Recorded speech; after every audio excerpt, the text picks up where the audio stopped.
אוקיי, בוקר טוב. תתפסו בבקשה את המקומות, ומכאן אנחנו עוברים לאנגלית. אני לא יודע איך אני אעשה את זה, אבל you know Mediterranean English, but we'll manage. So, good morning everybody, guests and local professionals. We are very happy, I'm very happy to welcome and host Professor Nנסי מקוויליאמס, who is a psychoanalyst, a therapist, a teacher, a mentor, and a writer, a leading one in all those fields. I mainly would like to stress the writer because, as you know, there are many, many great analysts and there are even so many more therapists. Most of us, most of them are usually very humble or busy and try to avoid writing, which damages a lot, because I think that on the process of the psychodynamic movement and psychoanalytic movement losing points in the psychiatric and mental health field, part of it was due to this, I'm a therapist, I'm working with the patients, and I don't do these academic things. So Nנסי מקוויליאמס does these academic things and is a major contributor to the knowledge and expertise of practical psychoanalytic psychotherapy. She works at the Rutgers University in New Jersey, which is really one of the last fortresses of psychodynamic praxis. I fully agree. Good. Along with many good friends, and Rutgers is well located in the hearts and practice of many Israeli leading psychologists who made the PsyD in Rutgers, mainly what I know under the leadership of Stan Messer, but not only him. And it is really a very prestigious program. Even the GAIN academicians might snooze the noses and say it's only a PsyD.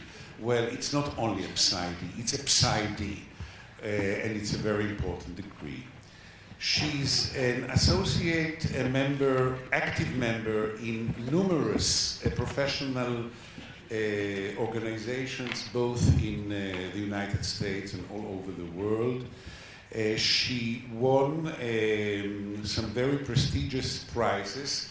As I told her, when I prepared her biography, I thought that preparing the biography will take, reading her biography will take more time than the lecture, so I'm just giving you the headlines and the highlights. Among her numerous publications, I would like to put forward two very important books. One on the psychoanalytic diagnostic manual and one on the psychodynamic formulation. I think again, not only writing, but writing relevantly is so important to our practice. And I think that Professor McWilliams made it possible for many clinicians to find bridges to the systems of diagnostics, of formulations, of goals, of aims of therapy, making it more focal and more evaluated quantitatively even, which is very close to manualizing, which is one of the modern words of praxis, combining the old, good, important theories to our current praxis. As an expression of her ever-renovating thinking, I think that we'll all enjoy, and I hope we'll all enjoy, her presentation on rethinking of madness. Madness is so mad that you can always rethink it, but I'm sure that we'll get it somehow structured. We'll have about 65 to 70 minutes lecture, with no questions in the meantime, only if someone really loses a meaning. Only clarifications are welcomed. Interpretations, confrontations, and all the rest will be welcomed at the discussion after that. Welcome. Thank you.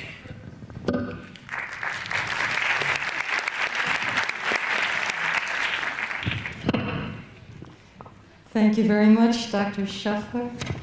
And thank you to Danny Koren and the organizing board for inviting me. I am very happy to be in Israel. I had a wonderful time in Jerusalem the past few days, and I'm only sorry that we have to leave tomorrow. Can you hear me okay? All right. I'm going to begin with an overview of the background to our contemporary diagnostic systems. And after elaborating on the evolution of 21st century taxonomic practices, classification practices, I argue that for both clinical and research purposes, we need to maintain a dimensional view of psychosis alongside the categorical concepts that have dominated the past decades of psychiatric nosology. I start with this quote from Wittgenstein because this is the premise on which all that I am going to say is based, that the limits of our language are the limits of our world. The categories in which we think about things determine how we think about them. So here's some historical context, especially for people newer to this work. The revisions of the past 40 years to our major diagnostic categories, the DSM of the American Psychiatric Association and the ICD of the World Health Organization, were intended to pave the way for a fuller understanding of the demographics of psychological suffering and better research on potential therapies for specific mental health problems. The revisions were also intended to create a universal, deliberately non-theoretical, neo-Kraepelinian language in which clinicians and scholars of differing theoretical orientations could use terms for psychopathology that did not imply any particular pathogenesis, except when an etiology had been proven to the satisfaction of scientists, as, for example, in the case of epilepsy when caused by known brain trauma, or in the case of toxic psychoses resulting from ingested substances. When the DSM was revised in 1980, this is the DSM-3 here, its third edition was widely hailed as a paradigm shift toward a new descriptive psychiatry that would improve reliability and validity of psychopathological concepts. It would facilitate research and offer acceptable nomenclature for professionals irrespective of their training and therapeutic theoretical biases. This move away from the biopsychosocial approach to diagnosis that had long been advocated by Adolf Meyer and more recently explicated here by John Reed, and from the psychoanalytic assumptions that underlay many DSM-2 diagnoses, accomplished some of its objectives. It is certainly easier now for scientists to define the conditions they want to investigate. Before DSM-3, researchers who were studying, for example, narcissistic personality disorder had to rely on conflicting clinical descriptions and explanations for that phenomenon. These academic investigators did not want to have to undergo extensive clinical training to learn how to infer the presence of a personality disorder from its appearance in the transference-countertransference matrix of the therapeutic relationship. They wanted present versus absent criteria that were observable by anyone. The DSM-3 criteria sets allowed for precise delineation of symptom syndromes. And the shift to a categorical neo-Kraepelinian taxonomy has enabled professionals from different disciplines, psychiatry, psychology, social work, nursing, counseling, and other mental health-related fields, to know that they are talking about the same phenomenon when they reference, for example, obsessive-compulsive disorder or borderline personality disorder. In addition, therapists of different theoretical orientations, psychodynamic, cognitive behavioral, family systems, biological, and other frames of reference, can now converse about the clinical problem under discussion without having to agree upon an inferred etiology. However, the predicted increase in reliability and validity did not happen with the adoption of the 1980 DSM system, possibly because of the loss of the inferential element of diagnosis. Any externally observable set of symptoms can mean different things in different people, much as a fever or a skin rash or a limp can connote different underlying physical conditions, even though the symptom itself can be defined by present versus absent criteria sets. More relevant to the specifically clinical needs of many in this audience, the positive outcomes of the shift from more inferential, contextual, dimensional, biopsychosocial diagnosis to more descriptive, non-contextual, and categorical ways of describing human suffering have come with a significant cost. Up until the most recent edition of the DSM, its contributors seem to have understood that that manual would not be particularly useful for case formulation and treatment planning. In DSM-3, 3R, 4, and 4TR, all those DSMs included warnings that the taxonomic labels in the manual were no substitute for clinical judgment, which would still be necessary for adequate treatment. In DSM-5, that language has disappeared as professionals have gradually come to think of the discrete disorder categories as all we need to know. In the United States, the clinical training in all the professions has suffered as students are taught the DSM as the Bible of the mental health field. And I can't resist showing to you, there's the current DSM, the slides of my friend Robert Bornstein about DSM-5. What should have been, this is a book on an American president who used to get advisors from all different points of view who would compete and collaborate and finally influence the final decision. And what actually occurred was more like this. It is arguable, by the way, that the paradigm shift has had some unforeseen costs not only to therapists and patients, but also to the general public who've been encouraged to think about mental difficulties in the language of specific disease entities. Therapists with long experience have seen this transformation from the patient who comes in saying, for example, I'm a shy person and I need to learn how to become more comfortable with other people, to the people who come in saying now, I have social phobia, as if afflicted with an alien infection. The advantage of seeing oneself as having a named disease with no assumed etiology is that there's less shame in this role. The disadvantage is a kind of estrangement from one's own subjective life and sense of potential agency in collaboratively understanding and ameliorating one's difficulties. The 1980 shift with which we're still stuck involved an odd retrogression for the clinical community. Before Freud's writing, diagnosis was descriptive and categorical, owing to the work of observers such as Kreplin. There was a core distinction between neurotic and psychotic, with no intervening possibilities. A person grounded in consensual reality was seen as neurotic, no matter how severe the condition.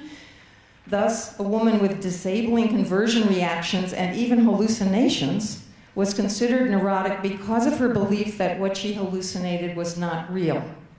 The hysterical neurosis of Anna O, for example, included frightening hallucinations of snakes that she knew, at least in some self-states she knew, came from her imagination.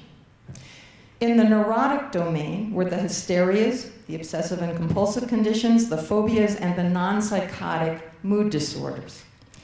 In the psychotic domain were two main conditions, manic depressive psychosis, or what we call now bipolar disorder with psychosis, and dementia precox that got relabeled by Bloiler schizophrenia, and the schizophrenic psychoses. The line between neurotic and psychotic psychologies was clear. Even in individuals with manic depressive psychosis, in which Kreplin noted the capacity to return to sanity, it was understood that in the depths of reality distorting mania or depression, the patient was psychotic. So in this system, one was either sane or crazy. This nosology was inherited by Freud. His claim that the psychoanalytic method was developed for neurotic disorders and would have to be significantly altered to treat psychoses shows him thinking in the either-or categories in which he was trained. There were some elaborations of some of these categories, for example, these later categorical diagnoses of schizophrenia. We don't, the original subdivisions involved simple, paranoid, hebephrenic, and catatonic. We don't see people in those states as much anymore because we medicate them so fast that the problems don't elaborate along those lines. But there are some other ways that the diagnosis was later conceptualized.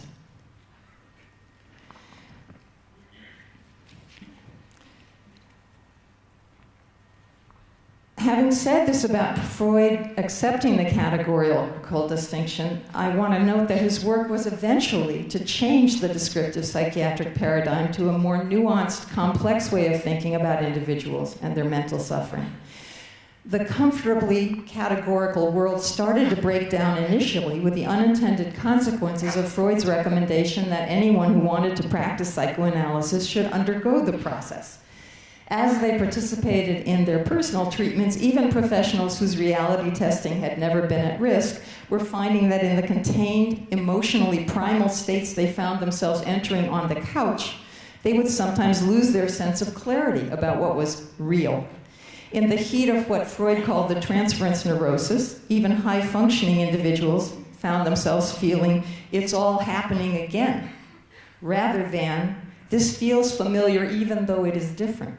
In other words, they found themselves feeling their childhood experiences so alive in the therapeutic relationship and their analysts as so dangerously like their early attachment objects that they temporarily lost the as-if quality of the therapeutic relationship. As a friend of mine once summarized, psychoanalysis is a systematic, safe way to watch yourself go a little bit crazy. Freud, originally exasperated by this regressive transference phenomenon, eventually realized its therapeutic power, noting that one cannot fight an enemy in absentia, meaning that for any significant change to take place, the emotional intensity of the relationship with the early objects of attachment has to come into the work. Second, those analysts who worked with children, such as Melanie Klein, found that some psychological processes observable in their youngest patients and their normal infants and toddlers seemed similar to those seen in adult sufferers of psychosis. Contemporary and later writers such as Fairbairn, Winnicott, Ogden, Bolus, and many others began appreciating Klein's paranoid schizoid position as a normal, regularly occurring human state, even in highly mature individuals. Chronically psychotic people might not be able to exit that state, but neurotic people certainly entered it often enough, especially when coping with strong negative affects such as fear. Third, some professionals who were working with frankly psychotic patients, including Carl Jung and later the British object relations theorists and the American Sullivanians, were finding that even patients with schizophrenia had notable areas of high capacity, and that sometimes, especially when approached as if their suffering had meaning and could be understood by a non-psychotic person, many who had seemed quite crazy could return to reality-oriented functioning. These analysts began framing psychosis as a state of mind whose characteristics we, more putatively normal individuals, can find in ourselves. Fourth, professionals administering psychological tests began to talk about a group of individuals who, when given structured tests like the Wechsler and the Minnesota Multiphasic Personality Inventory, looked neurotic. But when given unstructured tests, such as the Rorschach and the TAT, looked psychotic. So some people had clear aspects of both categories, depending on what was asked of them.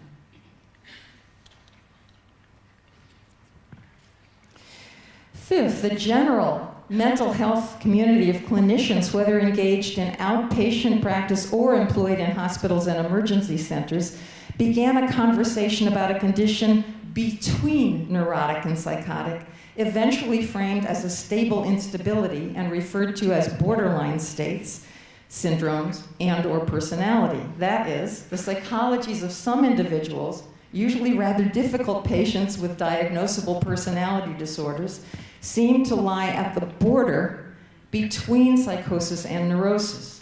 Such individuals were widely considered too sick to be construed as neurotic, but too mentally healthy to be called psychotic, even though they would, from early in treatment, fall into what therapists experienced as temporary psychotic states in which they could not see that the transference was a transference, insisting instead that it was their bad luck to have gotten a therapist exactly like their mother. Through these 5 kinds of shared professional experiences about which there has been extensive clinical writing and theorizing and some research, the 19th century psychiatric paradigm of bifurcating individuals into either sane or crazy began to break down. In 1986, for example, Michael Eigen wrote about a psychotic core in all of us. Dalit Blazebrat talked yesterday about his work. Few question Eigen's assumption that under enough stress, any of us can descend into an inner madness. Parenthetically, I think there is a moral foundation to this consensus that even the sanest person has some potential for madness, as well as its counterpart that even the craziest person has some capacity for sanity. In other words, that conviction is not merely a conclusion we have drawn from empirical and clinical evidence, it amounts to an article of faith. The belief that human beings are not, in essence, better versus worse, not categorically different from one another in some qualitative way, can be found in most of the great religious and wisdom traditions. And it is part of the secular psychotherapeutic ethic to presume, as Sullivan did, that we are all more simply human than otherwise. Or in Terence's, the ancient Romans, ancient declaration, nothing human is alien to me. In the 20th century, we learned that symptom syndromes in someone with tendencies towards psychosis can mean something very different from the same symptom seen in someone with a more neurotic psychology. One man with an obsessive-compulsive disorder is self-referred, can see that he was acting irrationally, can describe when the problem began, can appreciate what may have triggered it, and can cooperate in therapy with the confidence that his therapist has his best interests in mind. This patient will be relatively easy to help, in contrast to the man with the same symptoms who comes to therapy unwillingly at the urging of concerned relatives and friends. The second hypothetical patient has symptoms that look identical to the first, and yet he clings stubbornly to the belief that his compulsive actions are utterly justified, reporting that he cannot recall a time when he didn't have them, stating that his parents behaved this way as well, and viewing the therapist with suspicion for not sharing his conviction that grave harm will ensue if he does not perform his rituals. This man may need years of therapy before he even realizes he has some problem that has been seriously interfering with the quality of his life. By the middle of the 20th century, it was commonly understood in the better psychiatric hospitals that a severe obsession can be right on the verge of a delusion. Many psychoanalytic writers noted this fragile boundary between extreme obsessionality and paranoid thinking. In fact, I've been told that before the advent of the antipsychotic medications, the way hospital personnel could distinguish between, on the one hand, the severely obsessional person, and on the other, the obsessive individual with an underlying schizophrenic disorder, was to put such diagnostically ambiguous patients into a room where they were assured that they were safe and protected. The psychotic person, now relieved of the pressure to hide the madness and contain the terror that it embodied, would become frankly delusional, while the non-psychotic person would set about compulsively organizing or cleaning the room. Therapists began learning how to interview patients to infer what functions a symptom was serving, because treatment type, effectiveness, and prognosis depended heavily on such an assessment. Presenting complaints had to be evaluated in the context of overall personality structure, ego strength, current interpersonal environment, severity of symptoms, syntonicity of symptoms, and similar contrasts. Later on, we also evaluated things like their cultural background, their trauma history, and other aspects. Clinicians began writing about certain psychopathologies in terms of a spectrum of difficulty rather than as discrete disorder categories. A good example is Zetzel's very seminal paper, The So-Called Good Hysteric, which begins with a line from a nursery rhyme in English. When she was good, she was very, very good, but when she was bad, she was horrid. Arguing that, high-functioning hysterics are very good patients, but down toward the psychotic end of the spectrum, they're impossible because they're creating dramas so fast that you can't get into the spaces and get them to reflect. Thus, over the course of the 20th century, practicing clinicians began thinking more dimensionally, both in terms of overall mental functioning and in terms of distinctions between symptomatically similar conditions with different psychological meanings. This sensibility received one of its most elegant explications in Kernberg's notion of levels of severity. Then came DSM-3. The first time I realized that this move back toward descriptive psychiatry would have profound implications for psychotherapy, despite the apparent belief of the authors of the manual that clinical practices supporting more biopsychosocial case formulation would be maintained, was when I was consulting to a well-regarded American psychiatric hospital in the early 1990s. And apologies to John Reed and others who were at the Warsaw conference where I told this story. This story's too good not to tell again. Among other things, the psychiatrist at that hospital asked me to interview 2 diagnostically confusing patients in front of the psychiatric residents. Both interviews went well. Each patient revealed information to me previously unknown by the hospital staff. So I was feeling pretty good about it. Afterward, I hear one of the young psychiatric residents say to another one, "That's a great line that she uses. I'm going to use that line when I interview patients." So I got curious. I don't experience myself as having this bag of lines that I trot around and take out. So I said, I overheard what you said. I'm just curious, what line of mine was it that captured your attention? And he said, oh, it was, "Can you say more about that?"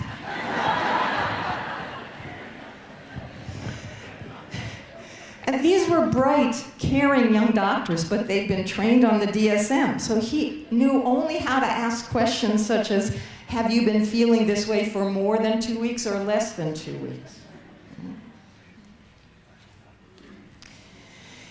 He'd not been taught how to foster a therapeutic atmosphere in which the patient can feel safe to disclose the most secret and shameful self-experiences. A similar symptom of the impact of educating therapists solely via descriptive and categorical diagnosis was reported to me by my husband, Michael Garrett. When he asks his residents how they understand a patient's anxiety, some respond, "Well, she has an anxiety disorder."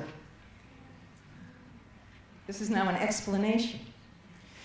The ability to ask questions, encouraging patients to make meaning of their experiences, was part of the clinical tradition that the early revisers of the DSM assumed would survive its paradigm shift.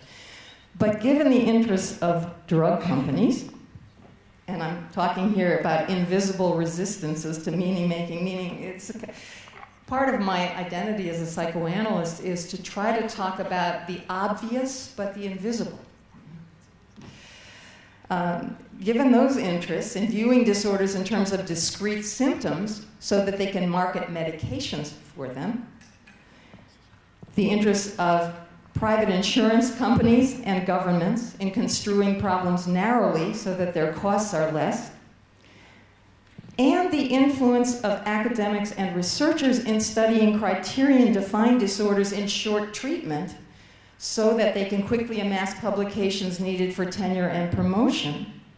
The impact of our descriptive and categorical taxonomies has slowly eclipsed much prior clinical knowledge. The diagnostic transformation from dimensional, inferential, and contextual to descriptive and categorical that was welcomed so enthusiastically by some researchers has turned out, from the perspective of seasoned therapists, to be dismayingly destructive to effective treatment. This is especially true, I think, in cases of people suffering from psychotic suffering.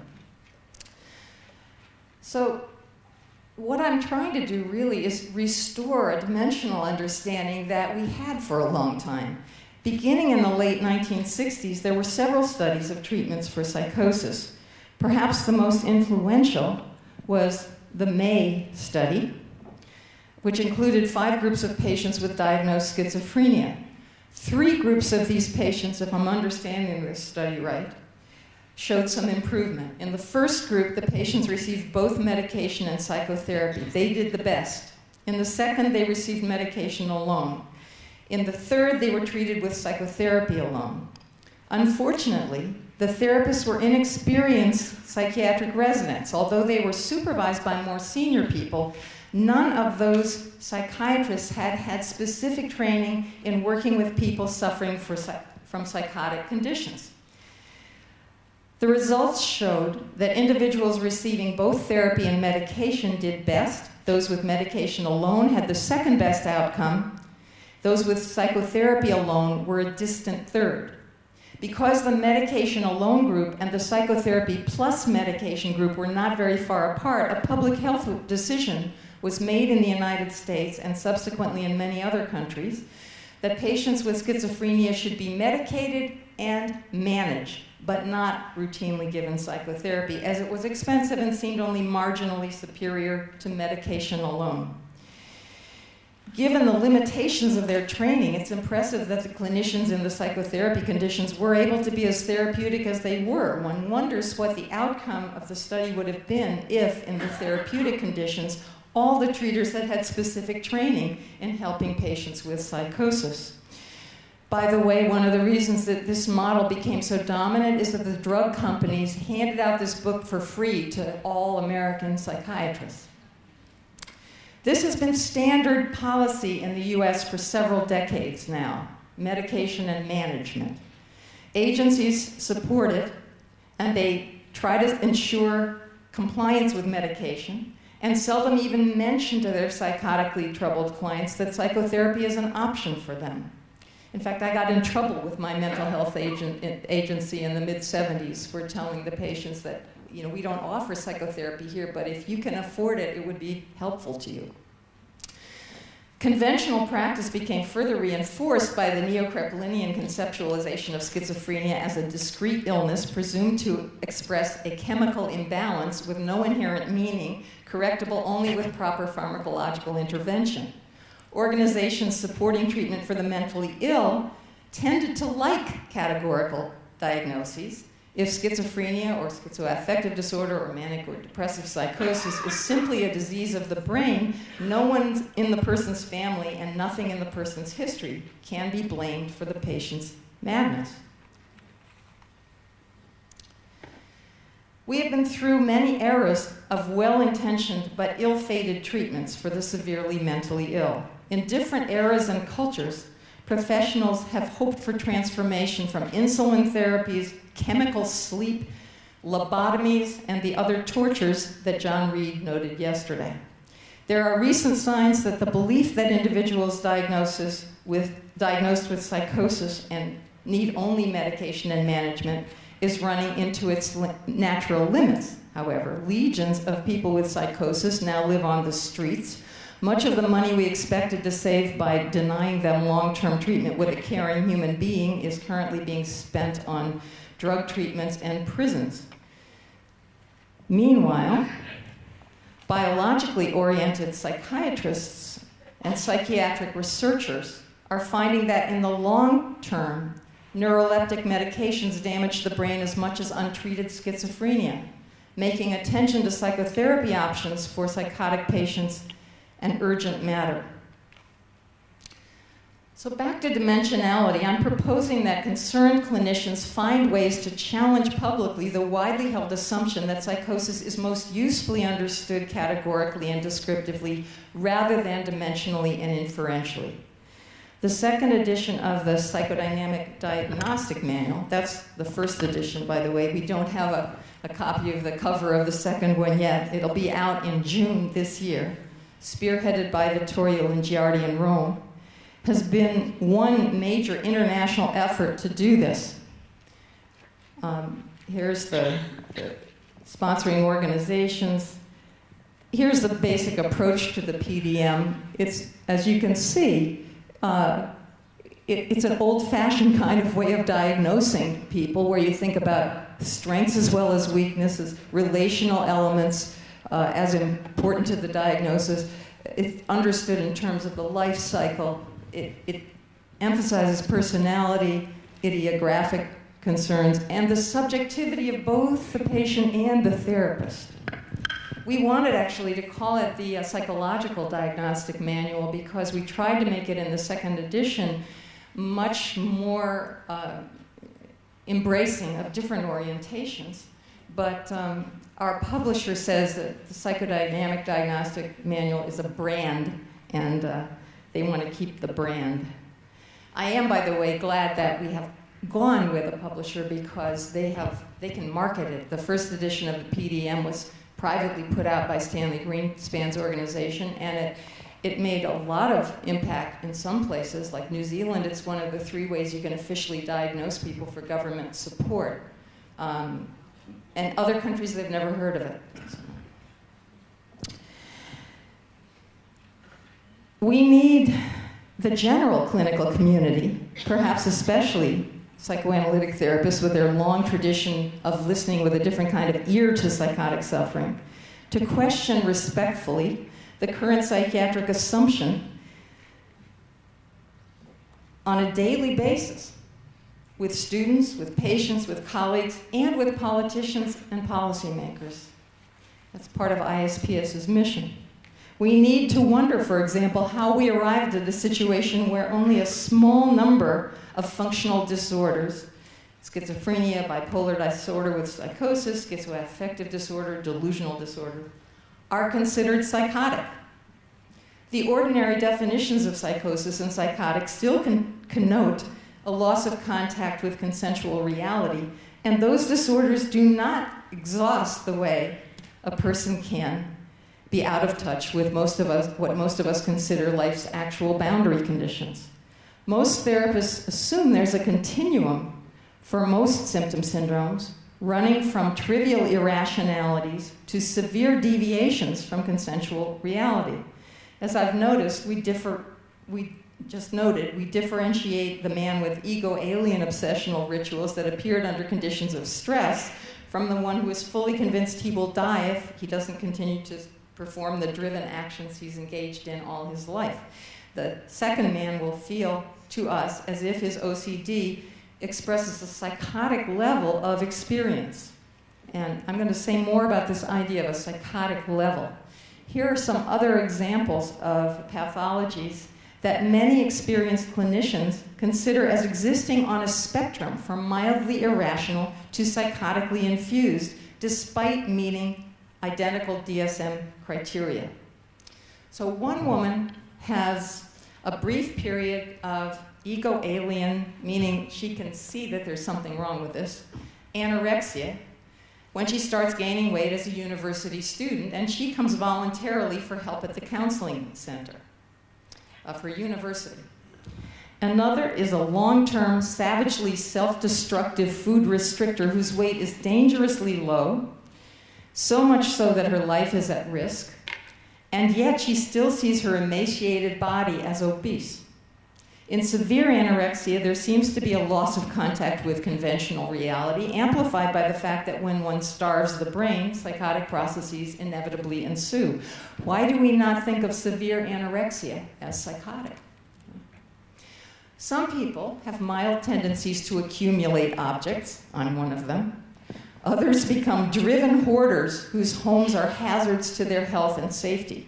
If friends or relatives insist that they throw out their precious collections, they go into a state of unbearable panic as if their life depends on their accumulating junk. They cannot explain why this activity matters so desperately to them. Why do we not consider such behavior the manifestation of a psychotic level of compulsivity?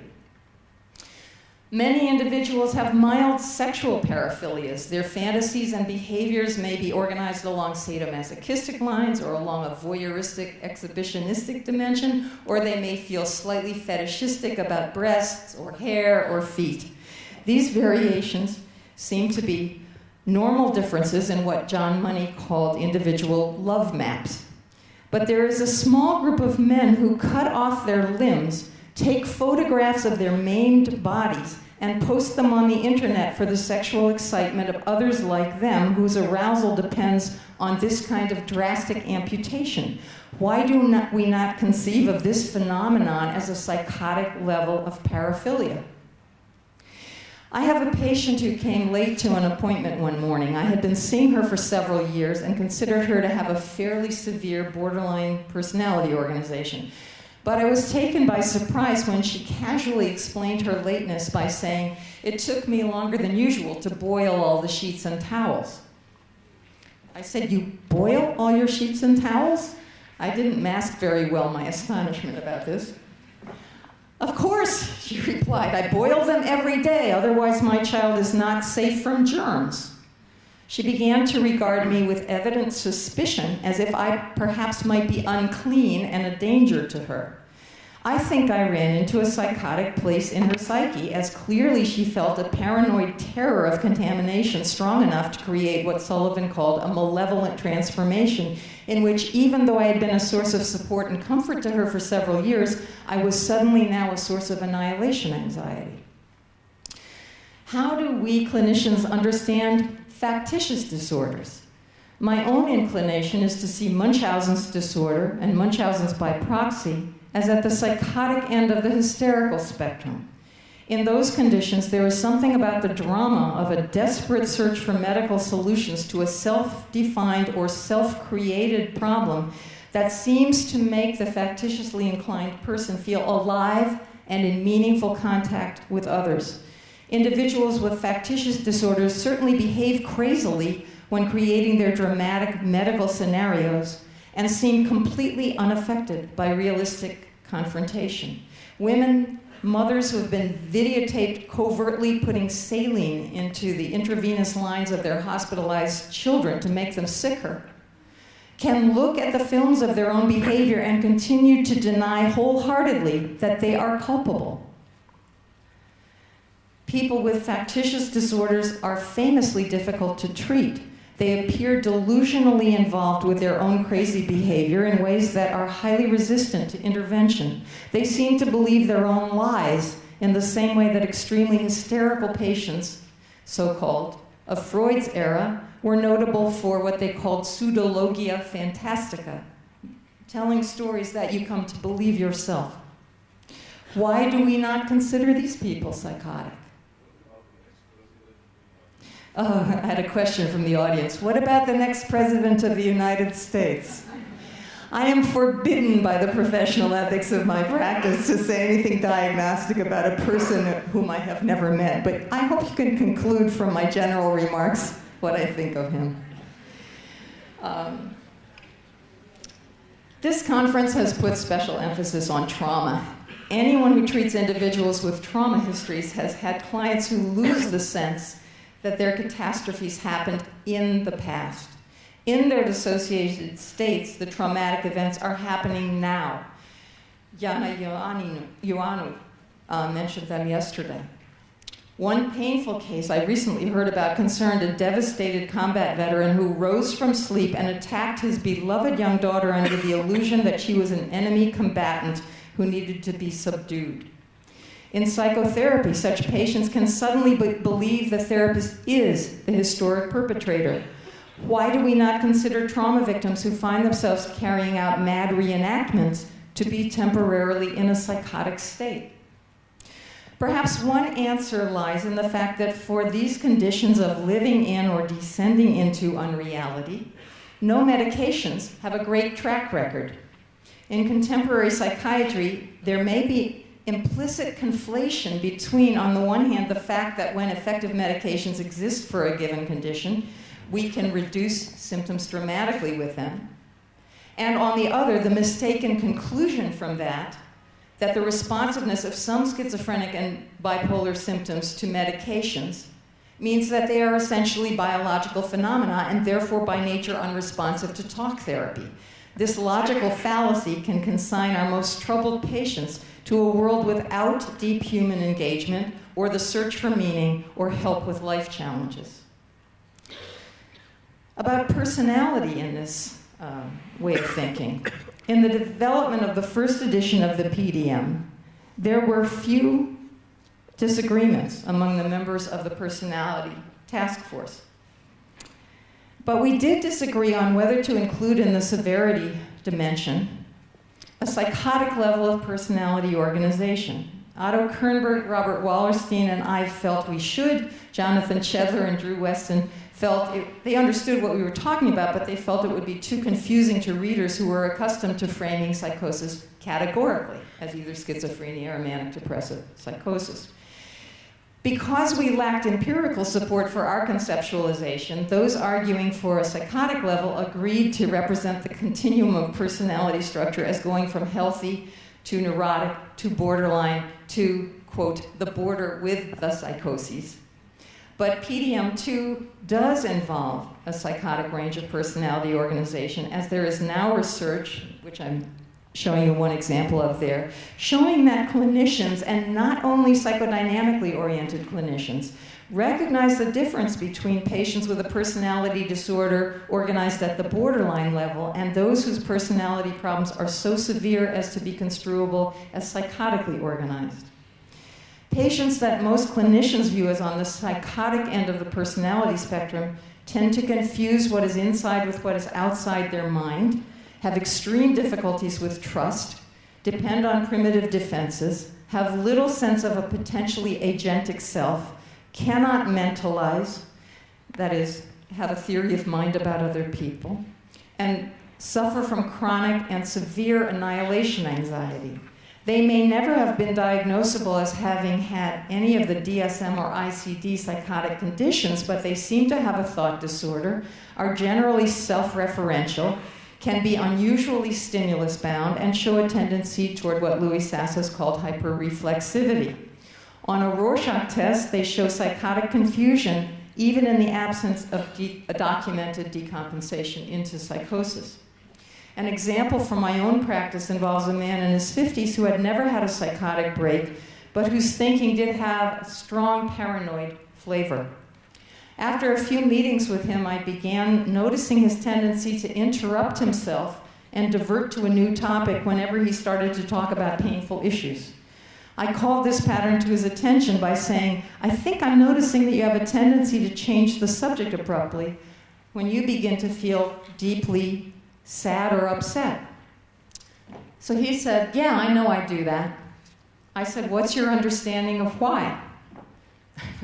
Or I might have said, "Can you say more about that?" I think I was expecting him to say something about not wanting to lose control of his feelings, or not wanting to cry, or not wanting to talk yet about certain upsetting material. But he immediately explained, "Well, I can see I'm hurting you." Whenever he saw sympathetic sadness on my face, he assumed he was causing me personal pain, personal harm. He could not imagine me as a separate person who could feel sadness on his behalf. He knew he was damaging me, and his prime directive was to make me safe so that the therapy could go on. I understood what Louis said yesterday about people with psychosis having a kind of theory of mind, but this is what I mean by not mentalizing. He could not understand the mental state of feeling sadness on behalf of another separate person. This felt to me like a psychotic level experience of relationship, and in fact later developments in his treatment supported that inference. In every personality type that's common enough to have inspired a clinical literature, there seems to be a recognized range from healthier to more troubled psychological organization. With respect to self-defeating personality, for example, Kernberg construes masochistic issues as on a spectrum from a mild tendency towards self-deprecation to repeated submission to domination to psychotically determined compulsive patterns of self-harm. Similarly, under the general rubric of narcissism, he envisions a range running from normal narcissistic concerns to malignant narcissism and antisocial personality. And I am assuming that's what you might have been thinking about with our current president-elect. I'm just mentalizing you now. In the clinical literature on psychopathy, we find a similar dimensional assumption, and there's a good book by Reed Malloy on this kind of psychology. In courts of law, in contrast, a careful categorical distinction is drawn between the DSM or ICD categories of psychosis and antisocial personality disorder, as there are serious legal consequences to determining whether a person was in the grip of a delusion when committing a crime. But realistically and commonsensically, psychosis and psychopathy are not either-or categories. Serial killers and predators like the fictional Hannibal Lecter are, by all conventional meanings of the term, both psychopathic and psychotic. Specifically, they're at the psychotic end of a continuum of individuals who will stop at almost nothing to reassure themselves of their power, a spectrum that includes at the high-functioning end highly successful individuals who treat others as objects to manipulate rather than subjects to engage. In the schizoid personality continuum, there are psychologically healthy artists, mystics, philosophers, psychoanalysts, and scientists. Albert Einstein is a good example. Centrally preoccupied with the schizoid issue of closeness and distance, who have never suffered psychotic decompensation. But there are also individuals, such as the late mathematician John Nash, who have been chronically at risk of schizophrenic breakdown. In the hysterical or histrionic personality spectrum, on one end are healthy people who are somewhat reactive to issues of gender and power. On the other end are wildly emotionally labile individuals vulnerable to what was once called hysterical psychosis. The obsessive-compulsive personality spectrum runs from individuals who are mildly anal to those whose lives are consumed by elaborate rituals that cannot be interrupted without unleashing psychotic anxieties. So now I'm going to move to clinical implications of thinking dimensionally. I want first to emphasize that I'm not championing an exclusively dimensional view of psychosis. Appreciation of a clear line between healthier psychologies and psychotic states, of the edge over which some people go that others do not, permits the potentially life-saving awareness that something here is radically broken.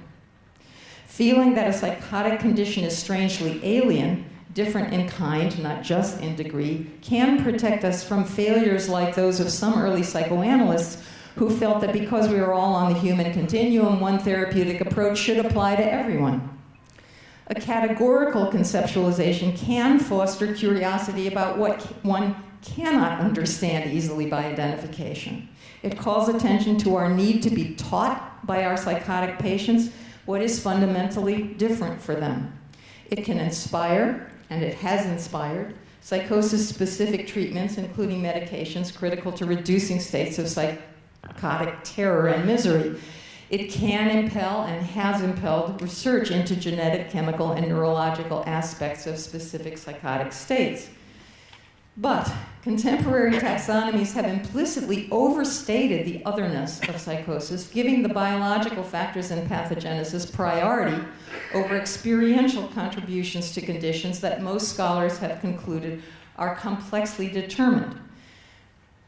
their preference for the categorical and non-inferential over the dimensional and meaningful has deprived the clinical community of the compensatory and clinically valuable perspective that a potential for madness of some kind is something we all share. I am not alone in my understanding of this. It may be that the pendulum is poised to swing back toward a more dimensional idea of psychosis. There's a quote from a very recent editorial in the American Journal of Psychiatry, not a fringe journal, about how neurosis and psychosis really can't be sharply distinguished. I've already touched on what I think of as the main overarching advantage to therapists of a dimensional appreciation of psychotic states of mind, namely, clinicians who are thinking, there, except for good fortune, or there, but for the grace of God, go I, rather than what an exotic example of disease, are more likely to be felt as empathic by those who struggle with losing their minds. Patients who cannot imagine that we therapists can find comparable struggles in ourselves have no choice but to feel humiliated in the presence of our assumed superiority. So the first and perhaps most critical implication of thinking dimensionally about psychosis is that it allows us to relate to one vulnerable human being to another, an attitude that makes possible an authentic, reliable therapeutic alliance. Attention to whether a symptom syndrome or a personality structure is in the psychotic range also allows us to make better treatment plans. For example, the more psychotic a person is, the more we need to do basic preparatory work on helping that individual feel safe, comfortable, hopeful, and able to talk with minimal shame about what is most disturbing. The traditional term for the treatment of choice for individuals in this range was supportive therapy. This does not connote, as is almost always assumed these days, that one is simply warm and encouraging. When supportive therapy is well conceptualized, for example, by Rockland or Pinsker, it makes work with people in the psychotic range much more effective than approaching them via a paradigm developed for those at non-psychotic levels of organization, as seems to have happened in the May study. There are also newer therapies integrating cognitive behavioral strategies that are demonstrating effectiveness, and I will leave the explication of that to Michael Garrett later today.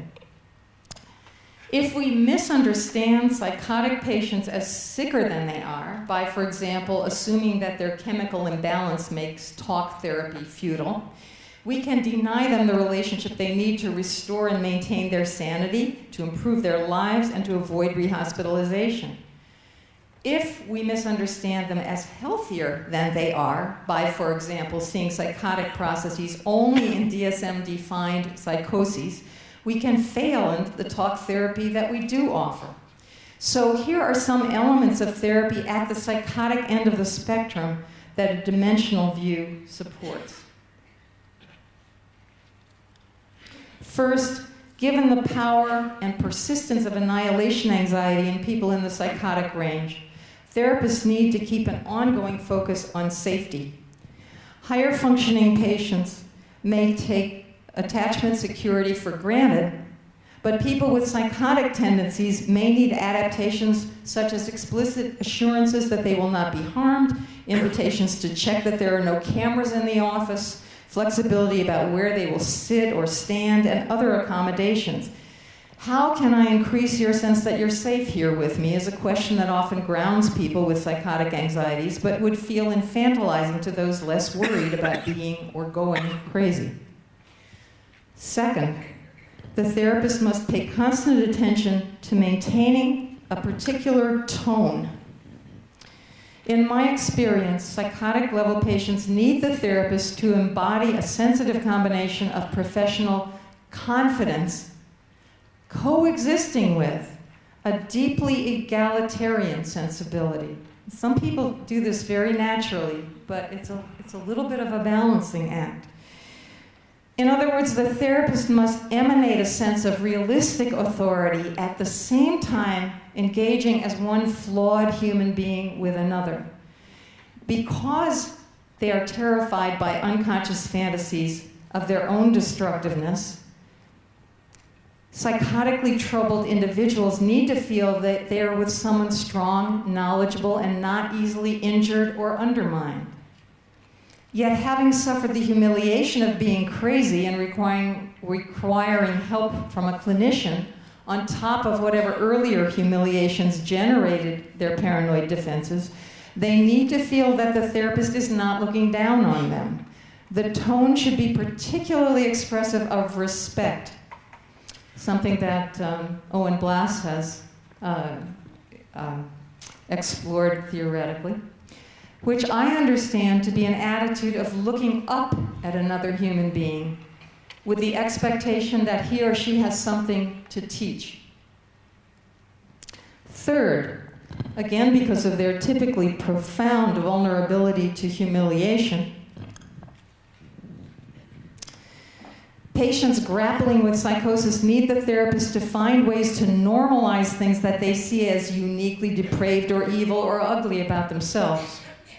Simply having the therapist name normal selfishness or normal anger or normal envy casually in reference to the therapist's mind as well as the patient's can reduce the underlying terror of a psychotically oriented person. Behaving as if such states of mind are universal, recognizable human experiences rather than evidence of their unique perversity may go a long way in healing psychotic suffering. Fourth, and related to normalization, people grappling with psychotic experiences often need explicit educative interventions that other patients do not require and would probably feel insulted to receive. The nature of psychosis involves hybrid states of fusion, of perception and cognition, of impulse and action, of ideas and affects. Helping patients in the psychotic area sort out their thoughts from their perceptions, their wishes and fears from their behaviors, and their cognitions from their emotions may take some sensitive didactic intervention. Commenting about normal developmental challenges, which of course psychotic level people face along with everyone else, helps them to discriminate what may be truly worrisome about their reaction to an event or situation from what is an expectable, understandable response to maturational stresses. Fifth, although most people are helped by a therapist's appreciation of the health-seeking aspects and motives in their psychopathology, those with psychotic demons may be particularly responsive to a therapist's sensitivity to their symptoms' effort to solve some recognizable human problem. Arnhild Lovang, a Norwegian woman who recovered from a schizophrenic condition for which she had been hospitalized for 20 years, hiding under her bed, cutting herself and hallucinating and plotting her suicide, who then became a psychologist, and she's written 3 books on her experience. Only one of them is in English. Let me take a detour and show you that one. Attributes her earliest sense that her therapist could help her to a comment by the clinician to the effect that maybe there was something about her self-destructive behavior that was intended to help her family. She felt sympathetically understood for the first time and as a result began to hope. Sixth, work with people in the psychotic range requires a more active conversational style than the disciplined, reserved stance that may help higher functioning individuals.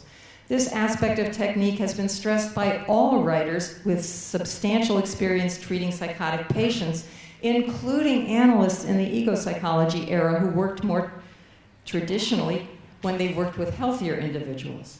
As Sullivan emphasized, psychotic patients need to feel the therapist is not hiding behind a role or following a script.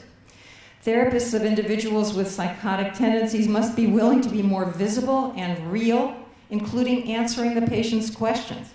Trying to be a blank screen will usually be experienced as evasive and manipulative, and is a misapplication of psychoanalytic ideas. Higher functioning patients can appreciate the therapist's reserve as an invitation to elaborate their fantasies and find deeper levels of subjective experience. But those hanging on to sanity by a thread may have the converse reaction. They are more likely to expose their deepest concerns when the therapist confers legitimacy on a question by answering it.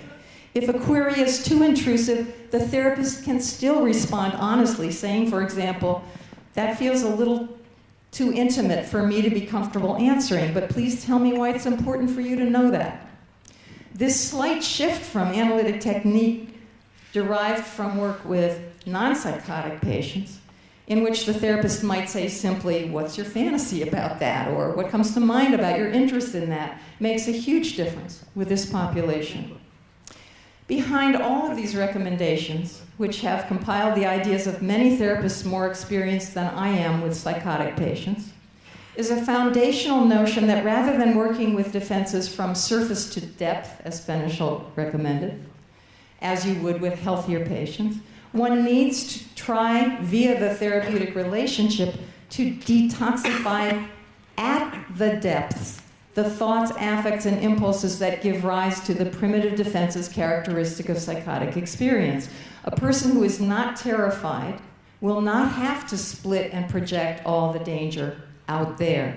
A patient who has identified with the therapist's embrace of qualities that the patient has felt as unacceptable is less likely to dissociate hated parts of the self and then be haunted by them. So just some concluding comments. We need research on these ideas and other clinical understandings of psychotic level suffering and its therapeutic implications. Such research, if it is to be valuable for real-life clinical challenges, cannot take the DSM or ICD categories as comprehensively definitional of psychopathology. And we need to keep training therapists in a dimensional and inferential sensibility, or they will feel increasingly unable to offer lasting help to many patients. Some kinds of personality and psychopathology do not fall neatly into official categories. Others are describable by current descriptive taxonomies, and yet the label gives no clue to the meaning of the disorder for the person who has it. Finally, we need to keep educating the public about the complexity of psychological problems, especially the most severe experiences of personal mental distress. Some of what I've explored today is controversial, and not all my remarks apply to all conditions of psychotic suffering, but I've tried to raise questions that current mental health policies have not addressed, questions that matter fundamentally to people who need treatment the most. Like all huge systems, governments, hospitals, and insurance corporations prefer simplifications and general formulas. I hope to keep alive a more nuanced understanding of our most damaged patients, one that reflects a long-standing, hard-won clinical sensibility that deserves to be honored in how we think about and work with our psychotically troubled clients. Thank you very much.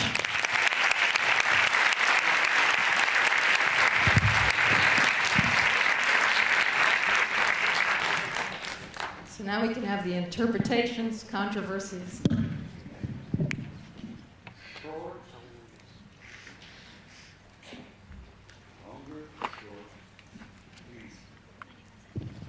Does someone have a microphone they can deliver to the questions?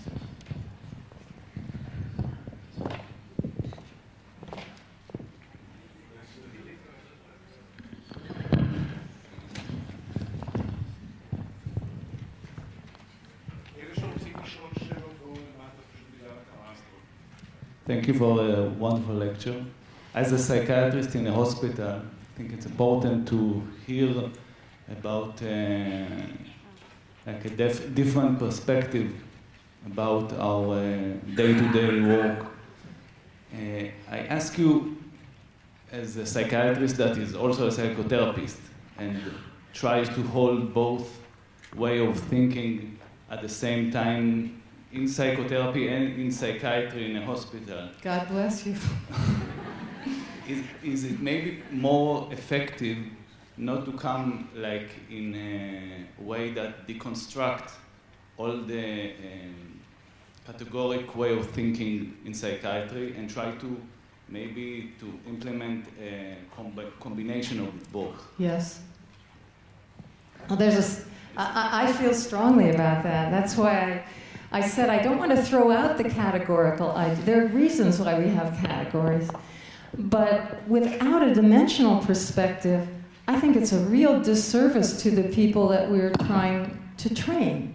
Because most of the research on different psychotherapy approaches are done with the high-functioning end of the scale of anything, whether it's obsessive-compulsive, hysterical, phobic, eating disorders, dissociative problems. That's where the worried well, which we used to be critiqued for only knowing how to help, have gone. They've gone into the volunteer pool of researchers who want to develop a short-term so-called evidence-based treatment for, let's say, anxiety disorders or depressive disorders. They get cooperative outpatients who say that they have the condition, so they already are, able to observe it. And so they develop a way of working with that category, but the category as defined at the least psychopathological level of it. And then residents in hospitals see somebody with an eating disorder who's about to die, and they try to do this empirically supported or evidence-based treatment, and it doesn't work, and they don't know where to go. That's the important thing to me about the dimensional idea. I think with the psychodynamic diagnostic manual, for example, we've been very careful not to say this is an alternative to the DSM. We consider it a complement to the DSM. The DSM, I think, gets some things right and some things very wrong, but it's an impressive document. It's just, it loses the clinical sensibility that its authors in 1980 thought would be retained by the clinical community. And then what happened was, as people were doing, I blame some of this on the drug companies. When the drug companies were claiming that they could, that they should be the first line of treatment for anxiety or depression, people like David Barlow and others in the United States said, well, let's see if we can get psychotherapies that will relieve them just as fast. And they did. There's a lot of really good research now showing how effective psychotherapy is for the conditions that the drug companies were trying to say belong to them. But in the process, we've kind of absorbed the drug companies' definition of these things instead of what had been the psychotherapy community's understanding of these things. So that's what I'm trying to rectify here. Yeah, Nancy, thank you for a wonderful talk and deconstructing many aspects of the categorical approach. But as I'm sure you would agree, every point of view has its dangers and dangers of oversimplification. And in the case of the approach that you're taking, I would ask about what isn't there a little bit of an oversimplifying, essentializing in the very notion of psychosis, which you define as disconnection from consensual reality. And then you go on to talk about it as if there were something that all those forms of disconnection with consensual reality have in common. But I think one should question that. I mean, for example, there is the literal mistaken belief of the delusional disorder patient, which is one kind of psychosis, if you want to call it that. But there's an entirely different thing of a certain kind of withdrawn schizophrenia patient who does not care about truth in the consensual sense. There are patients who have a problem of theory of mind. I think you're perfectly correct in saying that. There are others who have too much of it. So why should we even think that psychosis is a thing that is a single dimension? And I think that actually when we say psychosis, what we're saying is awfully damn different from us. And then we essentialize that and we act as if we've discovered something. Yeah. And then it gets elaborated in various ways. which only actually apply to some subgroup, like the idea of a fusion between impulse and thought. That's true of some patients, but there are a lot of patients who have a separation between the two. Well, as you know, my whole career is about individual differences. So I think, yeah, I have no problem with what you've said, but my main point that we have to consider that those of us who aren't diagnosable as having, let's say, schizophrenia or bipolar disorder with psychosis, that we don't go mad in some ways that are pretty profound. That's a conceit. And it's not justified by my understanding of the data. But I don't think we go mad in the same way. In the general, do you lose contact with consensual reality? I think any kind of psychopathology can go there. The specific ways in which you go there, I agree, they differ from one person to another. Does that address what you're asking? In a way. Time shows us that we have to block, and it's a pity because so many questions in this חנה, הפעם זה לא אישי. We can't have them all now because we have a short break before our next session. I thank you so much for an illuminating lecture.